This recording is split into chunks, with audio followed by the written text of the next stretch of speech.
Hello everybody, this is BladeCrossEXE, and today I'm bringing you something a little different. Once again, I am doing another review, and this time it's of a camcorder. This is the Sony Handycam HDR-SR12, and this is the most expensive and most high-quality camera I've ever held or owned in real life. And it is fully loaded, and from what I've used of it so far, it's pretty good. I'm going to try to be shooting a lot more video with this pretty soon. Both video and pictures. So I just wanted to go over the specs of it, real quick. It's kind of heavy, I gotta say, for a palm-sized camcorder. It's got a nice bit of heft to it, a lot heavier than the CX330 I'm used to. That's what I'm using to record this video right now. It's got night vision. The little infrared light is down here, and this is the flash on the side right here. It does have an auto flash feature. It will take pictures with flash photography based after how bright it is outside. If you open up the side panel, you can see it's got all the different buttons and settings here. You have the night vision switch. You have the Pro Duo slot, which is pretty much a socket for an SD, non-SD, a PSP memory card. Just plug that in there, and you can tell it to either save photos or video to that, or it can save directly to the hard drive. And the SR12 comes with standard 120 gigabyte hard drive. This thing says it records at full HD 1080. I haven't really had a chance to compare it to anything else at the moment, but I'm going to get to that eventually. Of course, you got the buttons to display the battery info, the burn to DVD button if you have the dock, which I do not, sadly. I bought mine used, and I got it for actually about half the retail value. Yay for eBay.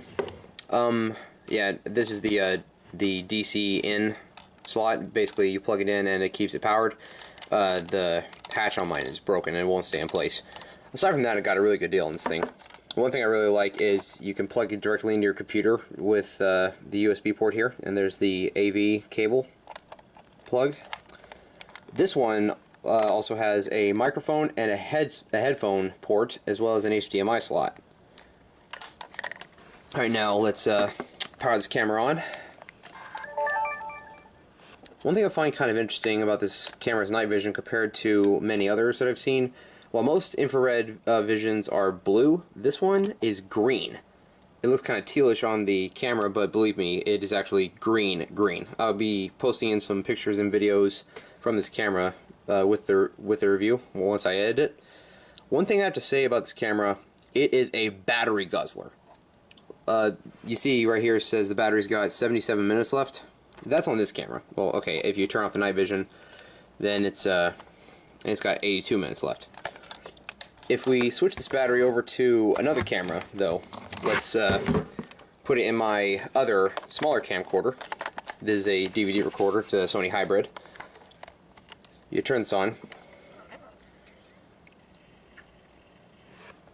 You can see it says it has 127 minutes left on this battery.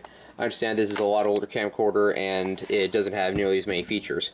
One thing I need to mention is the lens is a Carl Zeiss lens. I hope I'm pronouncing that correctly.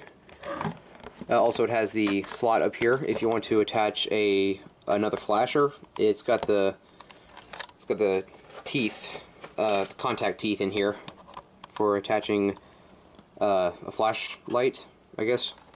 I don't really know what the proper word for that is, but yes, it's a camera flash. I don't have one yet because I don't really need one for this camera because it's got the built-in flash. This camera, when I bought it, actually came with the extended bigger battery, which for this kind of camera you really need it if it's going to go through battery power that fast. I actually went for a walk the other day and I was taking pictures and video, and I took the smaller battery with me, and though it kept saying it had like 40 minutes left on it, the battery was drained extremely quickly. So this battery promises 200 or so minutes of constant use time on there, and for a camera this big you really need it. Yeah, see, it says it's got 194 minutes and it's not even fully charged. It's and you can cycle through the various modes, of course, with this little wheel on the side right here. Instead of being a twisting solid wheel like this one, where it's more three-dimensional, it's a bit flatter and it's like a little disc. instead of a wheel. And of course, when you're in photo mode, the time on the battery life increases. One thing I've noticed that when comparing video to photo mode, the light well, there you go. You got a sample of the flash right there by accident. But if you're just in normal video mode, it's kind of bright. If you try to take a picture, the light adjusts automatically without the flash even being on. I haven't seen the video quality of this camera yet. Like I said, I'm going to post it in the review, but the pictures it's taken are really good so far. And of course, you got the little setup on the side here. You got the home screen button, the zoom in, or the zoom out, zoom in, if you don't want to use the little wheel that's on the camera itself. And you got the start and stop recording button. You can cycle through the menus. And you go to settings, you can choose where it saves at. Oh, wait, it's not going to be here. It's going to, there we go. It's on the home setting. You see this little button right here. Shows it's got a memory card and a circle. Click on that and you can choose where it saves to. You can tell it to either save to the hard drive or the memory stick, which I have taken the memory stick out at the moment, so can't really save to that. But this that's how the memory save function works. And this camera is really good for what I need it for, which is, you know, I go to conventions a whole lot. I like to take pictures and videos of the various costumers I see, all the shenanigans that go down. And I've been trying to find a really great camera for a good deal, and this camera is worth about $500 or $600 if you try to get it on eBay. I got this one for about $220, and it's pretty much the exact same thing as the SR11 from what I've seen, but the hard drive capacity is twice as big as it was on the SR11. SR11 usually only has a 60 gig hard drive. This one has 120 gig, and I am really pleased with this. Oh, also the autofocus wheel here at the bottom. I'm still trying to get good with that. I believe that's the button down there on the front. It had the sun on it. It's it adjusts the brightness of the screen. Then of course you can use the wheel to try to change the focus a bit, which is kind of nice if the camera won't autofocus itself, because sometimes you just can't get it to focus properly. The photo button is here on the top. Like many camcorders, especially in the Sony line, they all seem to be in the same place. But yeah, I think that's all I have to say about this this model right here. I'll be showing you some video and pictures from the camera itself here in a little bit. But yeah, that's basically my overview of the Sony HDR-SR12. Like I said, really good camcorder, and for the value I got it for, I think it serves my purposes very well. I do like that there's a flash function included on this camera instead of me having to go out and buy another one. I'm dropping it a little bit. So yeah, and here's some pictures and videos I took while I was on my walk the other day. I took some of these videos while I was out on a walk. Here's a clip of the night vision when it's about dusk.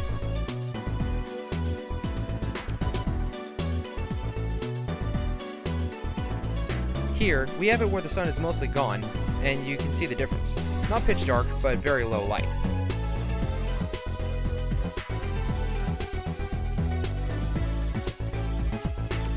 This is also the camcorder that Ryoji and I used to record our Let's Plays.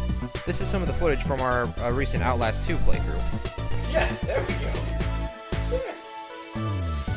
I've also taken this camera to a few conventions, and here's some of the footage that I shot.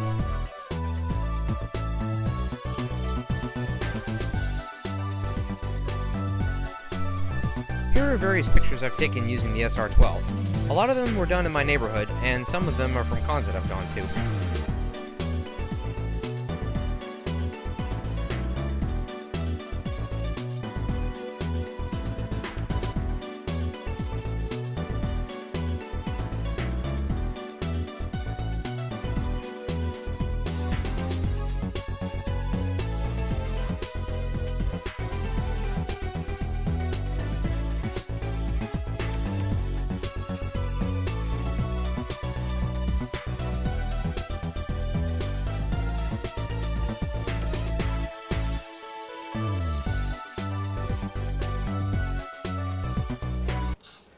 Thank you all so much for watching. This has been BladeCrossEXE with Flashing Blade Productions, and this has been the review of the Sony SR12. Stay tuned, I'll be doing some other camcorder reviews, including the DCR DVD 610, the SR40, and the SR60, as well as the docks they come with. I've been told those are great night vision cameras, and I actually got a couple myself, and I am going to see how they do, and you'll see a video of them soon enough. But yeah, the last thing I forgot to mention, this down here is pretty standard on most cameras. It's the little screw socket where you mount it onto a tripod, and this one came with a quick disconnect, which I neglected to bring in for this review, and it doesn't matter since I don't have a tripod anyway. And this little socket right here is where it would plug into the dock if I had one, and that's what the two holes on the side are for. It mounts on the dock or the cradle, whatever you prefer to call it. But yeah, like I said, very nice camcorder, pretty good value, and from what I've seen, it takes amazing pictures, and I hope the video quality is as good as it claims to be. So yeah, that's pretty much all I have to say about this guy. Well, thank you for watching, and I will see you in the next video.